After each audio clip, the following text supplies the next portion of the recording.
శ్రీమాత్రే నమః. అందరూ నమస్కారం అండి. మన భవిష్యవాణి ఛానల్కి స్వాగతం ఫ్రెండ్స్. మీరు ఎవరైనా మన ఛానల్ కొత్తగా చూసినట్టయితే లైక్ చేసి సబ్స్క్రైబ్ చేసుకోండి. మరి పక్కన ఉంటే గంట సింబల్ యాక్టివేట్ చేసుకోవడం ద్వారా మేము పెట్టే ప్రతి వీడియో కూడా మీకు వచ్చేరుతుంది. మరి వాళ్ళ మన వీడియోలో మీనరాశి వారికి మే నెలలో ఏ విధంగా ఉండబోతుంది, వీరి గ్రహ సంచారం వల్ల వీళ్ళకి కలుగుతున్న మార్పులు ఏమిటో తెలుసుకుందాము. మీనరాశి వారికి ఒక విధంగా ఈ మే నెలలో చెప్పాలంటే వీళ్ళకి గ్రహాల అనుకూలత చాలా వరకు ప్రతికూల స్థానాల్లోకి రావటం జరుగుతుంది. మరి ఈ నెల రావటం అంటే ఈ నెల ప్రారంభంలో రవి కుటుంబ స్థానంలో ఉచ్చలో ఉండటం వల్ల కొంతవరకు కుటుంబంలో అయితే ఒకరికి గొప్ప ఉద్యోగ అవకాశాలు కానీ ఉన్నత విద్యా ప్రవేశం కానీ జరిగే అవకాశం అయితే ఉంటుంది.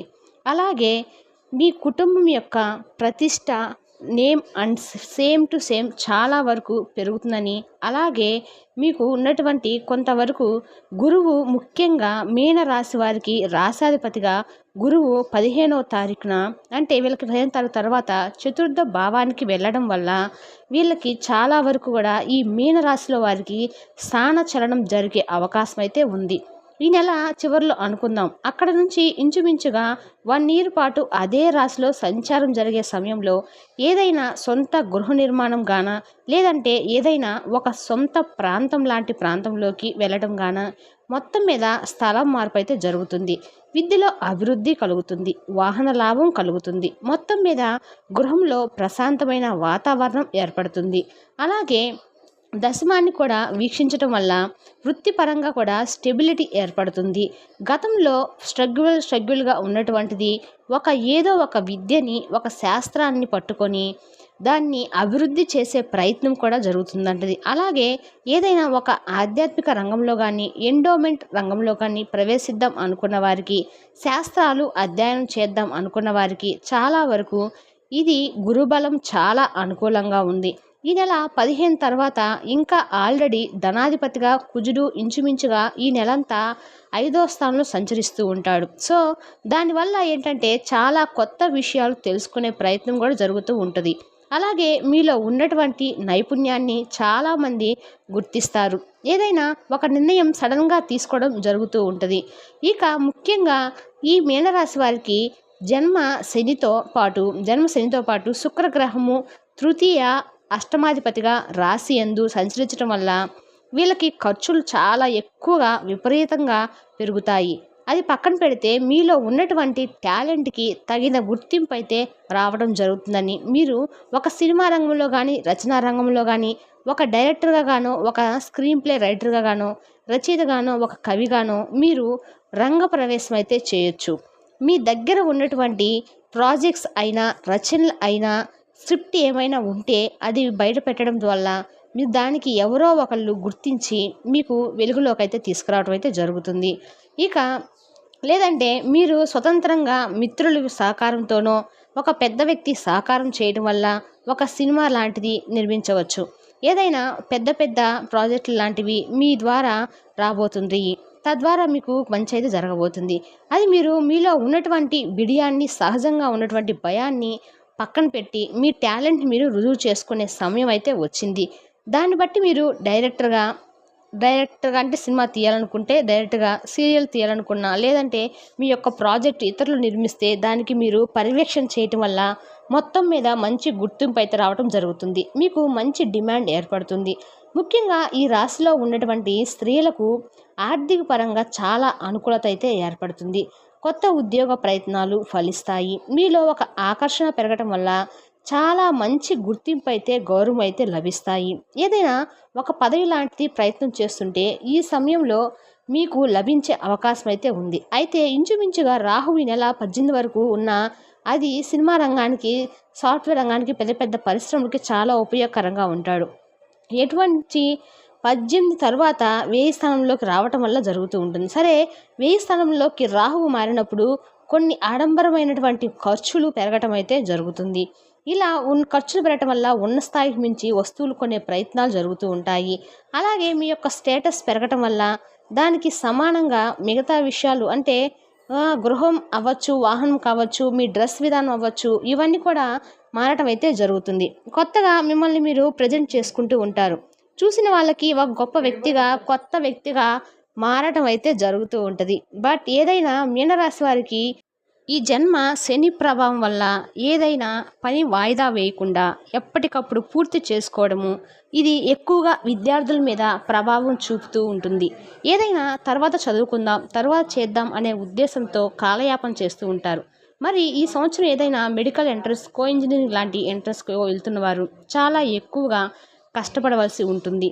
సో ముఖ్యంగా విద్యార్థులకు ఈ వ్యసనాల మీద కానీ, అలాగే మనకు సంబంధం లేని విషయాలలో కానీ కలగ చేసుకోవడం కానీ, ఈ సెల్ ఫోన్ వాట్సాప్లకు దూరంగా ఉంటే విద్యార్థులకు కొంతవరకు అయితే సక్సెస్ పొందే అవకాశం అయితే ఉంటుంది. బట్ ఏదైనా ఈ మీనరాశిలో జన్మించినటువంటి పిల్లల మీద, అంటే ఇంచుమించుగా 10th ఇంటర్ డిగ్రీ చదువుతున్న పిల్లల మీద పెద్దవారి యొక్క పర్యవేక్షణ అయితే తప్పకుండా ఉండవలసి ఉంటుంది. ముఖ్యంగా ఈ మే నెలలో మీనరాశి వారికి రాహుకేతువులో రాసులు మారటం వల్ల జరుగుతూ ఉంటుంది. సాధారణంగా రాహుకేతువుల ప్రభావం అన్ని రాసుల వారి మీద ఉంటుంది. ఎందుకంటే రాహు ఉన్న రాశిని ఏ గ్రహంతో కలిస్తే ఆ ప్రభావాన్ని, ఏ గ్రహాన్ని చూస్తే ఆ ఫలితాన్ని మొత్తం అంతా మిక్స్డ్గా 12 భావాల మీద ఏదో ఒక ప్రభావం చూపడం అయితే జరుగుతూ ఉంటుంది. అయితే ఈ రాహుకేతువుల్ని ప్రసన్నం చేసుకుంటే తప్పనిసరిగా, అందుకే మనకి ఈ మీనరాశిలోకి కలియుగంలో విఘ్నేశ్వరుడు, అదేవిధంగా దుర్గా అమ్మవారి అనుగ్రహం అయితే తప్పకుండా ఈ 2 దేవతలను పూజించుకోవడం అయితే మనకి అటు రాహువు అలాగే ఇటు కేతువును ప్రసన్నం చేసుకోవడం అయితే జరుగుతూ ఉంటుంది. తరచూ పనులు వాయిదా వేయటము, ప్రారంభించిన పనులు ఆగిపోవటము, పూర్తి కాకుండా మధ్యలో ఆగిపోవడము ఉన్న కేతువు యొక్క ప్రభావం ఉంటుందని గమనించండి.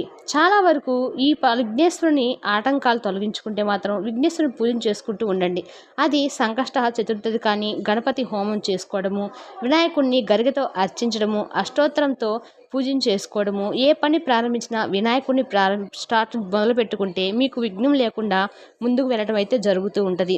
అలాగే రాహు ప్రభావం ఏ విధంగా ఉంటుందంటే ఇతరుల చేతిలో మోసపోవడము, అలాగే పెద్ద అవకాశాలు వచ్చినట్టే వచ్చి వెళ్ళిపోవడము జరుగుతూ ఉంటుంది. అలాగే జాతకుడికి వ్యసనాల మీద ఆసక్తి మల్లుతూ ఉంటుంది. విషయాన్ని ధైర్యంగా ముందుకు చెప్పలేకపోతుంటాడు. ఏదో ఒక విషయాన్ని దాయటం జరుగుతూ ఉంటుంది. కొన్ని నిజాయితీగా వెళ్ళలేకపోవడము, ఏదో ఒక బలహీనతకు లోను కావడము ఇలా జరుగుతూ ఉంటుంది. అంటే రాహువు ప్రభావం ఏంటంటే చట్టానికి వ్యతిరేకంగా ఉంటుంది, మన సాంప్రదాయాలకు విరుద్ధంగా ఉండటము జరుగుతూ ఉంటుంది. ఈ లవ్ మ్యారేజ్, ఇంటర్ కాస్ట్ మ్యారేజ్లు, ఈ చిన్న పెద్ద లేకుండా, తారతమ్యం లేకుండా వివాహాలు, ఇవన్నీ కూడా రాహు ఏంటంటే పొల్యూట్ చేస్తూ ఉంటాడు, మన ధర్మాన్ని పాడు చేస్తూ ఉంటాడు, మన చట్టాన్ని నాశనం చేస్తూ ఉంటాడు, ఈ ఒక వ్యవస్థను కూడా పాడు చేస్తాడు. ఇవన్నీ కూడా లేకుండా ఉండాలంటే మరి అంటే జాతకుడు తనకు తాను సంస్కరించుకుంటూ దుర్గా అమ్మవారిని ప్రతి శుక్రవారము అమ్మవారిని కుంకుమార్చనతో చేసుకోవడము, లేదా దుర్గా అష్టోత్తరం పారాయణ చేసుకోవడము మంచిది. ఈ విధంగా ప్రతి మీనరాశి వారికి అమ్మవారికి ఏదైనా నిమ్మకాయల దండ వేయటము కానీ, ఏదైనా ఒక అమ్మవారి విగ్రహానికి నైవేద్యంగా ఏదైనా పులగం లాంటివి నైవేద్యం పెట్టడం వల్ల ఒక గుమ్మడికాయ సమర్పించడము, ఇవన్నీ కూడా చిన్న చిన్న పరిహారాలు చేస్తే మాత్రము టెంపుల్లో ఆచారాన్ని బట్టి, అక్కడ ఉన్నటువంటి సాంప్రదాయాన్ని బట్టి ఉండటం జరుగుతూ ఉంటుంది. బట్ ఏదైనా తరచూ ఇలాంటి విఘ్నేశ్వరుని, కనకదుర్గ అమ్మవారిని మాత్రం పూజిస్తూ ఉంటే మీకున్నటువంటి ఒక శక్తి స్వరూపాన్ని ఆరాధించడం వల్ల కంపల్సరిగా జాతకుడు రాహు పెట్టే ఇబ్బందులను, భయాల నుంచి బయటపడే అవకాశం అయితే ఉంటుంది. వీటన్నిటిని కూడా మరి చక్కగా లలిత పారాయణము, లలిత సహస్రనామాన్ని నిరంతరం, అంటే రోజుకు ఒక నామము చదువుకున్నా సరిపోతుంది. ఆ ఒక నామాన్ని ఎంచుకోవడం వల్ల 18 సార్లు, 16 సార్లు లేదా 108 సార్లు చదువుకోవడం వల్ల ఇంకొక రోజు ఇంకొక నామాన్ని అర్థంతో సహా తీసుకొని దాన్ని సంపూర్ణంగా మనస్ఫూర్తిగా ధ్యానం చేసుకోవడం వల్ల అటు రెమెడీగాను పనిచేస్తూ ఉంటుంది, అటు ఐశ్వర్యాన్ని ఇస్తుంది. బట్ ఏదైనా దీన్ని మించినటువంటి రెమెడీ ఇంకోటి లేదనే చెప్పచ్చు. ఏదైనా ఇతరులు చేయటం కన్నా సొంతగానే చేసుకోవడం అయితే మంచిది. అంటే మన అమ్మ నాన్న ఇవన్నీ చదివించడం ఒక అబ్బాయికి కుదరదండి, మేము చేయొచ్చు అండి అంటే మీరు చేయొచ్చు, కానీ ఎవరికి వాళ్ళు చేస్తేనే ఈ ఫలితం అయితే తొందరగా వచ్చే అవకాశం ఉంటుంది. తప్పనిసరిగా మీతో ఇతరులు చేయడం వల్ల ఏంటంటే ఏదో కొంత ఫలితం అయితే వస్తుంది, కానీ ఏదో 10 సంవత్సరాలకో 20 సంవత్సరాలకో వస్తుంది. అదే మనం చేస్తే అది శీఘ్రంగా రోజుల్లోనే వచ్చే అవకాశం అయితే ఉంటుంది. మీకు కానీ మా వివరణ నచ్చినట్టయితే లైక్ చేసి సబ్స్క్రైబ్ చేసుకోండి. Thank you for the watch.